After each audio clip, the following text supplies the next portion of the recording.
Hi my family, today let's look into one of the interesting story for our cute little kids. Hide and seek. A simple game of hide and seek leads the children into the adventure of their lives.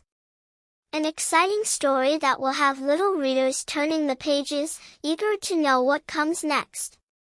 James, his sister Sally, and Mark, their BFF, best friend forever, were bored. They had played all day, but now that it was dark and difficult to see, they had nothing to do. They couldn't play soccer because they couldn't see the ball. They didn't want to go inside and play a game because it was a beautiful springtime night and they liked being outside, especially after having to play inside all winter long. They just didn't know what to do, and it was a little too early for them to go home. "I guess I'll just go home," Mark said in a sad voice. "Aw, come on," replied James. "We still have time for another game of something." Then Sally said, "I have an idea. Let's play hide and seek." "I was just going to say that," James said. "Yeah, I'll bet," replied his sister. "You always say you were thinking of whatever I think of," she snapped. "Do not," James said in a loud voice. "Do too," yelled Sally. Mark just looked down at the ground and shook his head from side to side. "They are at it again," he mumbled to himself. Then he yelled, "Okay, let's play hide and seek. I'll be the seeker." He turned, faced a big tree, closed his eyes, and started counting out loud. 100 to 99, 98 to 97.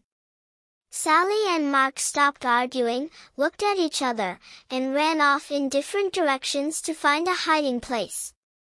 In the distance they could still hear Mark counting. 4 to 3, 2 to 1. "Ready or not, here I come." Then he turned and began looking for places where they could be hiding. Finding Sally was easy. She always ran off and then circled back. So she would be close to base, the safe place to get to before being tagged. Mark looked for the biggest tree and ran towards it. But she wasn't there. "I'll bet she's behind that big bush," he said to himself. So he ran to it and was ready to tag her. But she wasn't there either.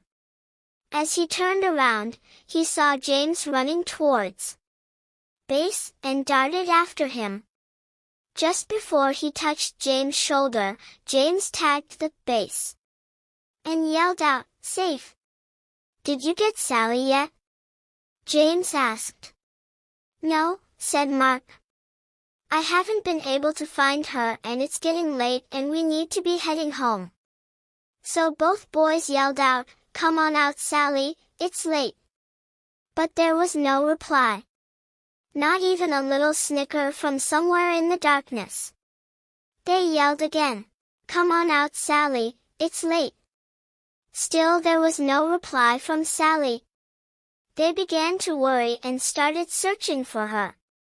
As they walked around the area they called out, "Sally, come on, we give up, you're safe." But no matter where they looked, or how much they called out, Sally was wondering what had happened. All she could remember was crawling under the big trunk of a fallen tree to hide. Now, as she looked up, she saw several stars through a small hole above her head. She had fallen into a hole when she crawled under the tree trunk. "Help!" she yelled and heard her voice echo throughout what must have been a cave. "Help! Help! Help! Help! Did you hear that, James?" Mark said excitedly. "Sally just yelled for help." "Keep yelling, Sally," James screamed. "That way we can find you." Sally heard her brother and kept screaming. After a short while the boys were standing next to the big tree trunk. "Hey! Are you stuck under this tree?" asked James. Kind of, Sally yelled. When I crawled under it to hide, I fell into a cave. Please help me, I'm scared. It's dark and I can't get out. Mark said. James, you stay with Sally and I will go get my dad. Then he dashed off into the darkness. Don't be scared, James said. I am right here with you. No, you're not, Sally sobbed. You're up there and I'm down here. As Sally turned in the darkness of the cave, she bumped into something, screamed, and began to cry. What's wrong? James yelled. There's something down here with me, Sally replied in a shaky voice. Just then, Mark and his dad came running through the woods. Mark's father knelt down and asked Sally if she was okay. He could hear her crying and sobbing. Sally, are you hurt? He asked. No, she said. But I'm scared and there is something down here with me. Stand back, Sally. I am lowering a rope and we'll be down with you in a second. Mark's dad tied the rope to the tree, found the hole under the tree trunk, wiggled a bit, and lowered himself into the cave.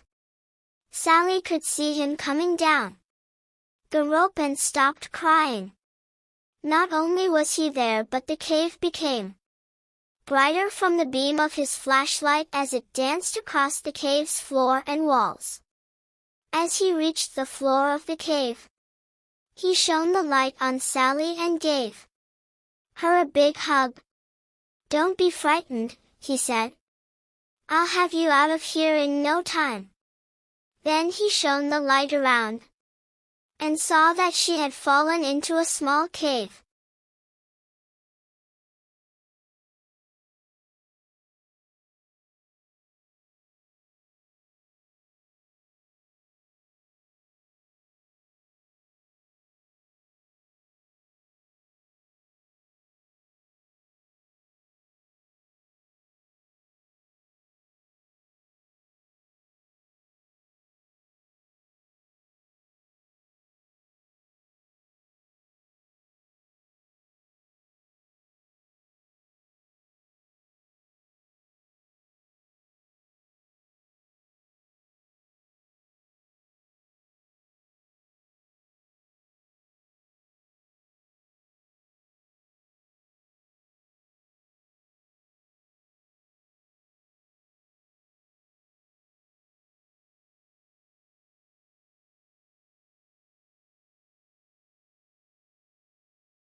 Several weeks passed with no word from the police. Then, one evening, Mark's father called James, Sally, and their parents. The police just called and I think you should come over right now, he said. I'm afraid there is some bad news about the treasure. The police are on their way and will explain everything when you get here. Sally and James didn't say much during the ride to Mark's house. Sally thought that since it was bad news, the treasure belonged to someone else, even though they probably lost it. Whatever happened to finders keepers? She mumbled. What did you say, Sally? Her mother asked. Oh, nothing, Sally replied. Then she let out a long, sad sigh that echoed through the car. When they arrived at Mark's house, the police were there with the treasure box. As Sally entered, the captain introduced himself and said, Sally, this is yours.